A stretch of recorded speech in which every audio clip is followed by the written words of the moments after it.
Summer rain भी क्या। पापा ये देखो कितने मोटे मोटे ओले से गिर रहे हैं। तो मैं कहना चाह रही हूँ कि रेन कौन सी होती है, यहाँ तो बर्फे ही बर्फे गिरती हैं आकाश में, तंग आ गई हूँ देखते। चलो आओ किसी और कंट्री में हम यही कुछ तो करने आए हैं पापा। अब हम कहीं और चलते हैं, हमें कनाडा देख देख के खाते हैं। एक्सक्यूज मी, अभी हमने देखा क्या, ओ पापा उधर देखो रिवर वाली साइड पे छोड़ के तो अब हम वैंकूवर चलते हैं। बाबा वैंकूवर में सबसे ज्यादा वो पड़ती है रेन पड़ती है ना, बर्फ तो नहीं ना पड़ती, जैसे यहाँ पड़ती है। तो रेन अच्छी नहीं होती बाबा। देखो अगर जब स्नो पड़ रही हो तो तब सर्दी नहीं लगती, स्नो के बाद सर्दी लगती है।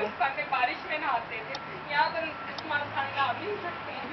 ओहो ट्रैफिक देख कैसे जाओ, तो जाम हुई पड़ी है। मैंने जूता नहीं देना हुआ है, चलो अंदर तक करो। और रात को वो मुझे कैदी बता रही, बेचारी कहती है कि यहाँ पे डाउनटाउन में कहीं कंस्ट्रक्शन हो रही है और मेरा हस्बैंड जो है ना वहाँ पे कंस्ट्रक्शन कर रहा है।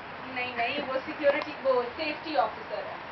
तो कहती है कि डेथ हुई है किसी 27 ईयर्स